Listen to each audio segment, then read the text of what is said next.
Human rights is, geez, that's a good question. Human rights. Well, that's a tough one. Wow.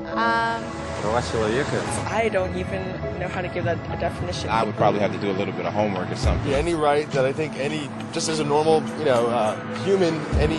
The rights that humans have?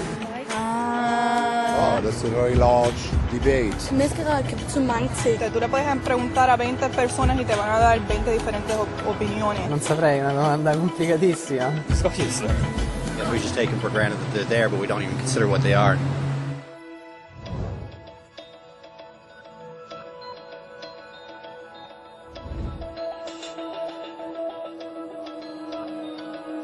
Los derechos humanos son los derechos que tienes simplemente por ser humano.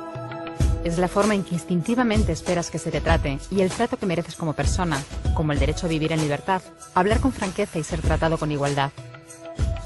Hay muchos tipos de derechos. La mayoría tienen que ver con cierto grupo. Pero los derechos humanos son los únicos que le corresponden absolutamente a todo el mundo en todas partes. Eso significa niños, gente mayor, pobres, jugadores de básquet, basureros, cantantes de rap, maestros, africanos, indios, albanos, cristianos, musulmanes, cabalistas, ateos, tu madre, tu padre, el vecino y tú. Todos tienen los mismos derechos humanos exactos. En otras palabras, son universales. Pero la cuestión sigue en pie. ¿Qué son? Name the human rights? What the human rights are? The right to live. Equality between all peoples. Right to religion, the right to... Is there supposed to be a list somewhere I should be aware of? De acuerdo con las Naciones Unidas, hay un total de 30 derechos humanos, que generalmente se agrupan y se llaman simplemente derechos humanos. Se enumeran en la Declaración Universal de los Derechos Humanos, que es el documento sobre el tema más aceptado en el mundo. Pero llevó mucho tiempo para que llegaran. Al principio no había derechos humanos. Si estabas con la gente adecuada, estabas a salvo. Si no, no lo estabas. Pero entonces Ciro el Grande decidió cambiar todo eso. Tras conquistar Babilonia, hizo algo completamente revolucionario. Anunció que todos los esclavos podían irse en libertad. También dijo que la gente era libre de elegir su religión, sin importar de qué grupo fueran parte. Documentaron sus palabras en una tablilla de arcilla, conocida como el cilindro de Ciro, y así sin más nacieron los derechos humanos. La idea se extendió rápidamente, hasta Grecia, la India y al final hasta Roma. Se dieron cuenta de que la gente seguía de forma natural ciertas leyes, incluso aunque no se les dijera que las siguieran. Llamaron a esto derecho natural, pero siguió siendo pisoteado por quienes se encontraban en el poder. No fue hasta 1000 años más tarde en Inglaterra donde finalmente hicieron que el rey estuviera de acuerdo en que nadie podía invalidar los derechos de la gente, ni siquiera un rey. Los derechos de la gente fueron finalmente reconocidos y estaban ahora a salvo de los que estaban en el poder. Hasta cierto punto. Todavía hizo falta que un grupo de rebeldes británicos declarara su independencia antes de que el rey entendiera que todos los hombres han sido creados iguales. Es decir, no es que a él le gustara la idea, sino que no pudo pararles, y así nació América. Los franceses siguieron inmediatamente con su propia revolución por sus propios derechos. Su lista era más larga e insistían en que esos derechos no eran solo inventados, eran naturales. El concepto romano de derecho natural se había convertido en derechos naturales. Por desgracia, no todo el mundo estaba tan entusiasmado. En Francia, un general llamado Napoleón decidió derrocar la nueva democracia francesa y se coronó a sí mismo emperador del mundo. Y casi tuvo éxito. Pero los países de Europa unieron fuerzas y lo derrotaron. Y los derechos humanos eran una vez más un tema candente. Se redactaron acuerdos internacionales garantizando ampliamente muchos derechos por toda Europa, pero solo a través de Europa. El resto del mundo de alguna forma todavía no cualificaba. En vez de eso fueron invadidos, conquistados y consumidos por los enormes imperios europeos. Pero entonces un joven abogado de la India decidió que ya había sido bastante.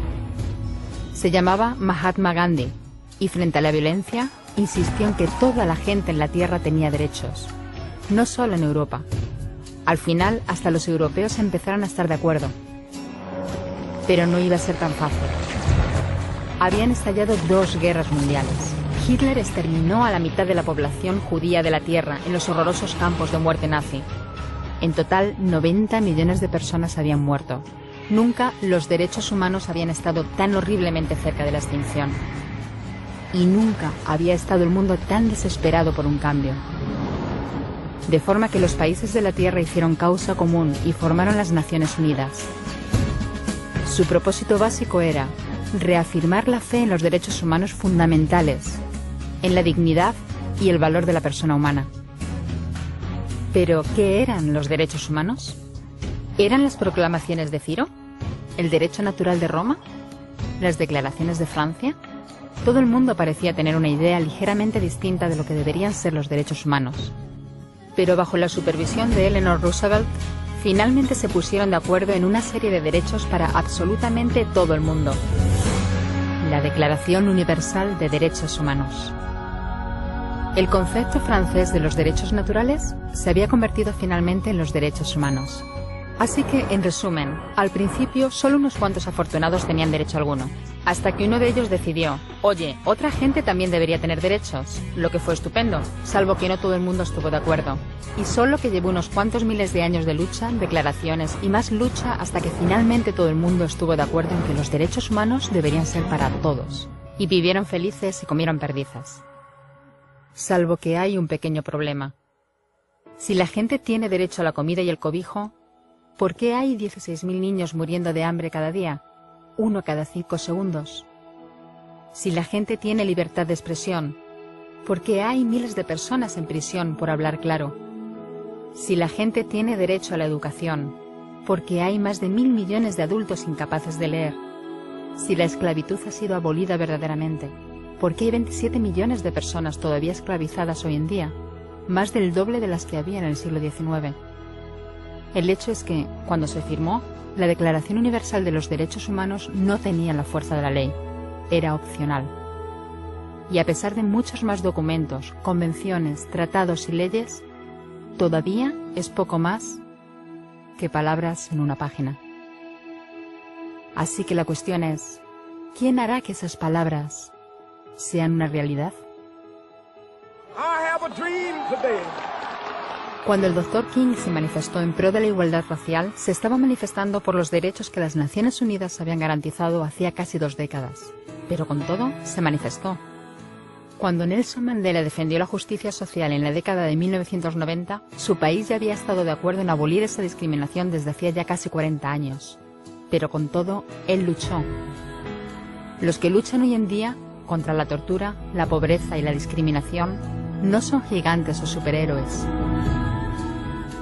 Son gente, niños, madres, padres, maestros, individuos librepensadores que se niegan a quedarse callados, quienes se dan cuenta de que los derechos humanos no son una lección de historia, no son palabras en una página, no son discursos, ni anuncios, ni campañas de relaciones públicas.